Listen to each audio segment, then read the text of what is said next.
Well, hello there and a very warm welcome to you to this edition of the Clip My Horse TV In and Out studio. We are bringing you, of course, all of the preview action from day 3 of the 2026 FEI World Championships. Behind every victory and before every cheer, there is a story waiting to be told. It's about all the chapters written away from the spotlight, where partnerships are forged in silence and teamwork drives one shared journey. And now, a new chapter begins.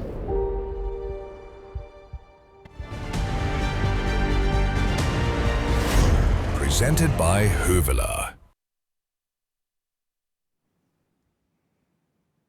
Well, there's plenty to look forward to on day 3 of the competition, and joining me in the studio to look ahead to what comes next is analyst Rosie Russell. She's our reporter, our analyst, playing so many roles for us over the coming weeks. Rosie, plenty to look forward to. Day 3 sees 2 new disciplines take to that hallowed turf in Aachen. Yep, 2 really exciting disciplines with the vaulting and the eventing, and so much action to come because there's so many different parts of both sports, and medals can be won in many different ways. So I can't wait to get stuck into it. Absolutely. To keep up with the schedule, of course, we will run you through what to expect over the course of the coming days. Let's take a look at the schedule.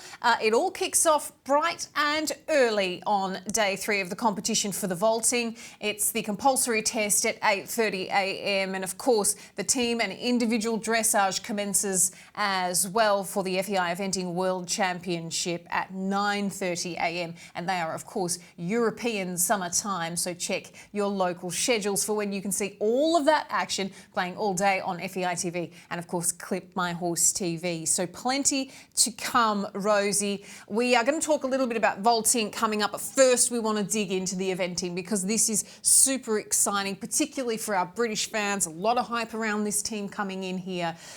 So much to see, a load of excitement. What do we know about what to expect coming out of the World Championships when it looks like, a lot. Look at that incredible venue. What a place to go eventing. We know we're looking at around 27 nations participating, and that number, 88 athletes and horses there. So plenty going around those, around that turf. They'll be galloping across that country, and there'll be a few of them, Rosie. Yes, this really is the triathlon of equestrian sports. They've got the dressage, they have their cross-country, which is really the key bit, the adrenaline, the excitement that everybody really wants to watch, and it all rounds out with the show jumping, the high-pressure show jumping in the main ring. So lots of action for the eventing to come, and lots of, 4 days of competition. Yeah, exactly. And I know Australia there having the oldest athlete in the eventing competition, Andrew Hoy at 67, taking to that turf. Also the oldest athlete in dressage for Australia. So something of a record there for the Aussies. We want to get stuck in. Rosie, you've been preparing a lot of explainers to get us into these disciplines, to really give us a depth of understanding. And we want to look at how the dressage phase of this eventing competition is going to work. The eventing competition begins here, in the dressage arena. It may be the first phase of the championship, but these scores have a huge impact on the final result. Horse and rider perform a series of movements designed to showcase balance, rhythm, and harmony. Every movement is scored by 3 sets of judges on a scale of 0 to 10. The marks are then converted into penalty points, and in eventing, lower is better. A test with a mark in the 20s is very impressive. A strong dressage test gives riders a valuable head start before the action moves to the cross-country. A lower score means fewer penalties to carry forwards, and that can make a big difference later on in the week. Unlike cross-country and jumping, there are no fences to clear and no stopwatch to beat. Success comes from accuracy and partnership. The best combinations make the difficult moves like flying changes and half pass look effortless. A good score is vital for both team and individual competition, as the combinations will only complete 1 dressage test, and that score will count in both the team and individual battle. And while medals won't be won in the dressage alone, they can certainly set up the path for a podium finish. because every penalty picked up here stays on the scoreboard until the very end of the championship.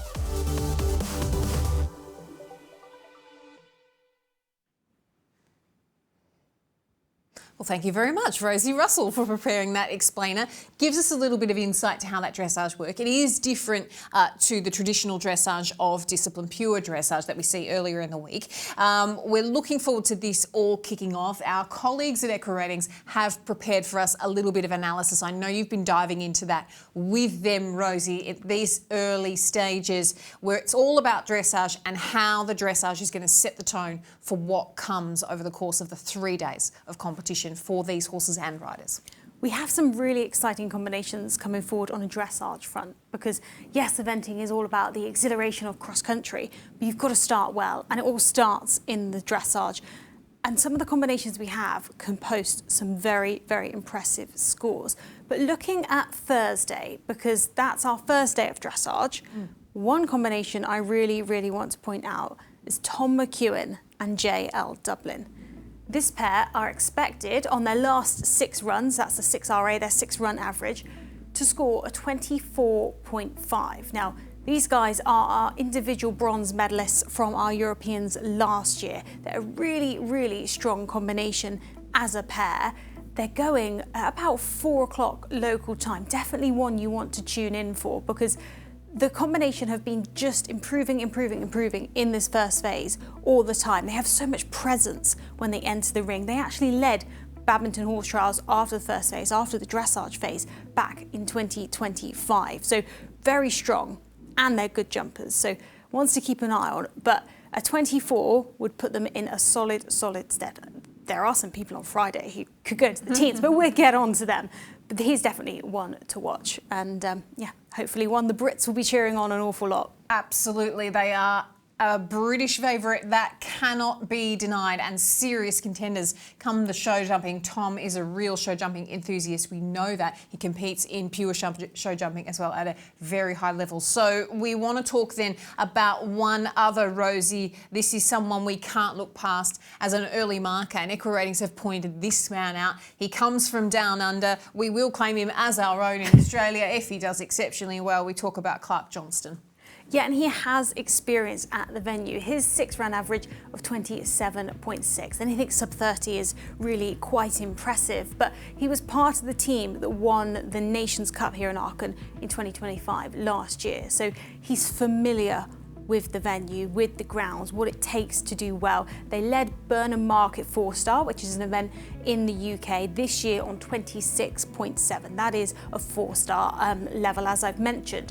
But they have a really strong chance of setting the pace early on for the Kiwis, and they'll be wanting to try and get themselves a qualification for the Olympics, as well as obviously try and win a medal. Yeah, that's right, for New Zealand. And we want to talk a little bit too about, now Thursday actually sees some very, very strong riders coming forward, but according to Equeratings, when we say, oh yes, a lot of the strong ones are coming, we're saying 4 of the strongest, of the best dressage horses come forward on Friday.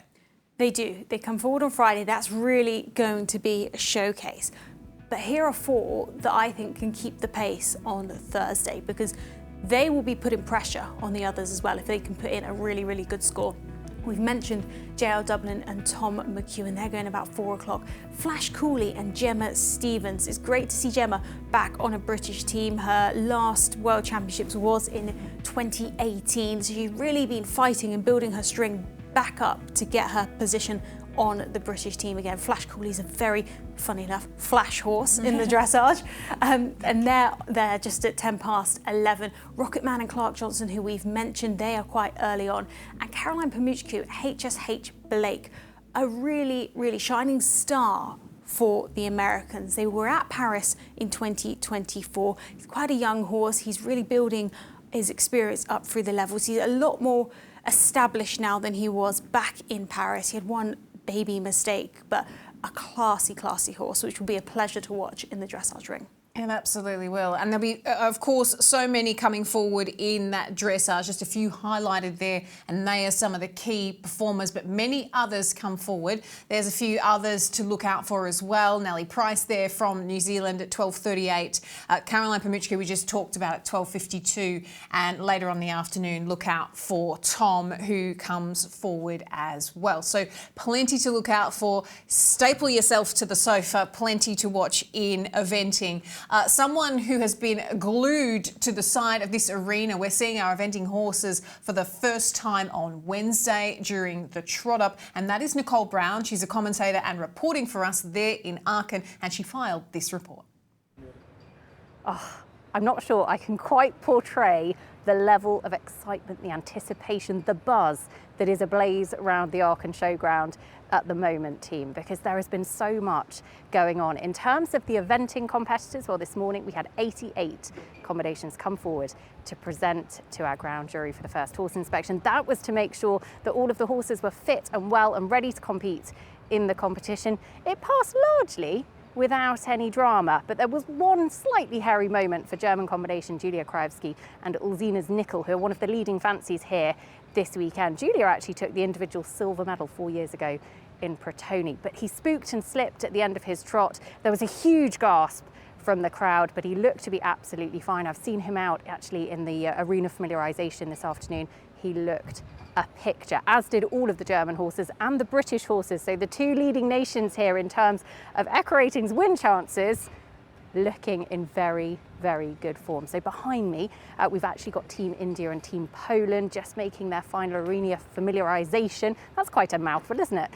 Try that again. Arena familiarisation preparation. They actually all get an allotted slot in terms of a country. They get about 10-15 minutes to come in here to just get a feel for the arena. This is where in Stadium 2 the dressage is going to be taking place over the next few days.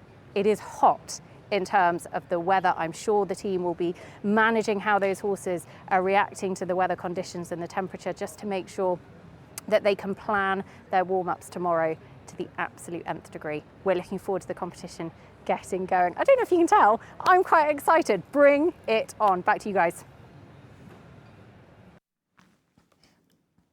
Absolutely, we can tell, and it's contagious. We're super excited as well. Big thanks to Nicole Brown there, who will be following all of the eventing action for us in the in-out studio throughout the course of the rest of the week. Super excited. A little bit more analysis now, Rosie. We want to dig in here. Of course, our colleagues at Equa Ratings are all over this. This is their bread and butter. They absolutely love this kind of stuff. The numbers here, they are all about them, and you can follow along with them as well. They've had an early look at some predictions and they have shared them with you. Yeah, we have some very exciting predictions as to what is to come forwards over the next few days. And I want to focus on the individuals to start with, because that's a really hot competition. Laura Collett, London 52, that 24% win chance. They are, of course, our reigning European champions from last year and come in with quite a strong win chance there. But just behind her, Ross Cantor and Lordships Graffalo. We both watched him absolutely excel at badminton today, breaking all today. That was in May, moment, ladies and gentlemen. I know. I am just constantly in an eventing bubble. They excelled in May, not today, at badminton, and were phenomenal in all three phases. A real cross-country machine, but can most certainly perform in the dressage. And Mikkel Young there with Fischer Chickman. If a horse is going to go sub 20. I'd say it's Laura Collett's London 52, or it's going to be Fischer Chickman, or it could be both. It's kind of the last battle between these two. This is really exciting because they're older horses now. I think they're 18 and 17. Might be one of the last times we see them come head to head, and it could be one hell of a battle. It'll be very exciting. We have Tom McEwen further down, Gemma Stevens, who we've already talked about, and it's going to be quite a British-German battle, I think, on the individual, and we'll see on the team front. Yeah, absolutely. Let's take a little bit of a look at the teams, because yes, the individual medals are fascinating, I think, and so much we get to focus on the horses, but it also is all about representing your country and doing your best for your teammates. And if you have a look there, When we said that there was a lot of hype around Great Britain, we weren't lying, and the numbers support all the hype, don't they, Rosie? They most certainly do. They've put forward a really, really strong team for these World Championships, especially after the Europeans last year didn't quite go to plan for them. They didn't get a medal that they wanted, and there was a lot of expectation on that championship. So I think they're coming here and they really mean business. That's a huge team win percentage of 64 because the Germans are behind them in second. They of course are our reigning European champions and on home soil. So I would not, put past the Germans to come forwards and take the gold. But at the minute, the numbers are saying that Great Britain are likely to be out in front. And Ireland, they are really strong. They're progressing beautifully and really building up a solid team. They picked up the silver medal last year at the Europeans, and they would have got a lot of confidence from that coming into Aachen this year, ready to fight and battle Great Britain and Germany. Yeah, that is for sure. As you can see, all the way down to Australia there. And there are, of course, other teams to take a look at and what that will look like. Those numbers aren't the friendliest of numbers, but they do give us a clear indication of where Equestrian thinks things are going in that team competition. 100%. And these are all predictions. This is horse sport. Anything can happen. We've seen big jumps from nations that maybe we weren't expecting to climb the leaderboard. It's a 3-phase sport. Something can happen on any phase, which can be a massive shake-up to the leaderboard. Japan are actually a really strong nation on that second half of the predictions. They've had a lot of success. They picked up a medal at the Paris Olympics as a team, which was phenomenal, bronze for them. So I wouldn't discount the Japanese. We'll wait and see what happens, but a lot can happen in eventing. That's it. A lot can happen in horse sport and even more so in eventing. We are so excited for what's to come in the sport of eventing throughout the coming days. Champions will be crowned and we will be here to watch it. And of course, we want to turn our attention now to a relatively new discipline, Rosie, to a World Championships and to this level. It's the sport of vaulting. I absolutely love vaulting. It's fascinating to watch. So do tune in and watch it because I wouldn't stand a chance trying to do what they do on the back of the horse. But the harmony anywhere between the vaulters, the horses and their lungers, because don't forget the lungers in the middle of the arena who are lunging the horse around, they play a massive part of it all. Yeah, they absolutely do. So the sport of vaulting, as you know, the horse makes a track around the lunging athlete who stands in the middle of the arena while the vaulting athlete is on board, riding the horse or vaulting atop the horse. There you go. And you have a look there. 27 nations represented in this sport. It is extremely popular. It is very, very competitive. So, and it's glorious to watch. Very, very enjoyable indeed. And you really do have to admire not just the human athletes, but the equine athletes, because it takes a very special horse to be able to be involved in this sport of vaulting. And then you can see just a couple of fun facts. Now, this is a real standout because, of course, you have the athletes who are lunging those horses. So 46-year-old Todd there might be one of our lunging athletes. Carlotta Andrioli from Italy, just 9 years old, is taking part in this World Championships. What an amazing story for a 9-year-old. I said to you earlier, Rosie, what was I doing at 9? I think I was probably eating ice cream somewhere, staring into the distance. Useless. I wasn't at a World Championships, that I know. Imagine going back to school after some holidays. What did you get up to? Oh, just went to World Championships, kind of casual. Absolutely incredible. I love watching vaulting, the cohesiveness between everybody, and it's a fantastic energy and partnership, even between the other teams. They're really as one, as a vaulting community. Yeah, and they often utilise the same horses in between nations as well, so interesting to watch. And you certainly enjoy it. Someone who'll be covering that for us is our reporter, John Kyle, and he filed this report. The next World Championships to get underway is going to be that of vaulting. Although a relatively young FEI sport, it traces its history back to the training of Roman and Greek cavalry soldiers. Here, it is absolutely the juxtaposition of equestrianism and gymnastics, and it is a very youthful sport. We're going to see everyone from those under 10 right the way up to those in their mid-40s. Such a range competing in the vaulting over the next 4 days. Compulsories, technicals and freestyles for the individual men, women and the squads, and then the official team competition to wrap it all up as well. It's going to be a super week of sport here in Arena 3 at the World Championships. It certainly is, and we look forward to bringing you all up to date about the goings on there in Arena 3. John will be keeping an eagle eye on it for us throughout the course of the week. Plenty to come your way, as we say, previewing day 3 of competition at the FEI World Championships in Aachen. Of course, kicking off at 8:30 a.m. German time with the vaulting, and 9:30 a.m. for the dressage, the first part of the dressage from the eventing. So plenty to come your way on FEI TV and Clip My Horse TV. Of course, Rosie, we'll all be here doing our live show as well at 7 o'clock, bringing everybody up to speed with what has occurred throughout the course of the day. It's been a pleasure to hear from you. We know you love the eventing. We know this is going to be where you absolutely shine throughout the course of the week, and you will be, as I said, glued to those screens. Oh, I most certainly will. I can't wait to watch all the action unfold. We can't wait to enjoy it with you. Please don't forget to join us throughout the course of the week, and we will look forward to seeing you on the next one. But until we do, take care.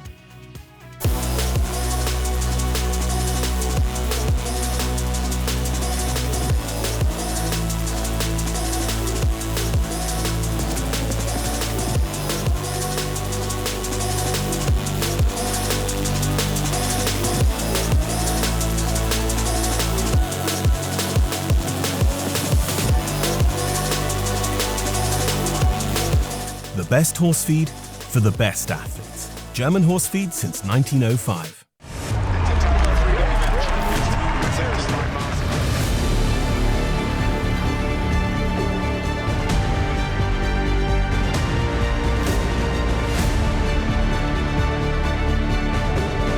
He's up and over, he's got goals! 13.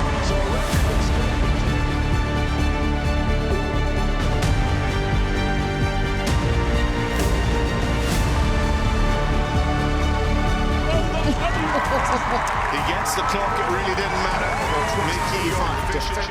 No scriptwriter could have ever written a better story.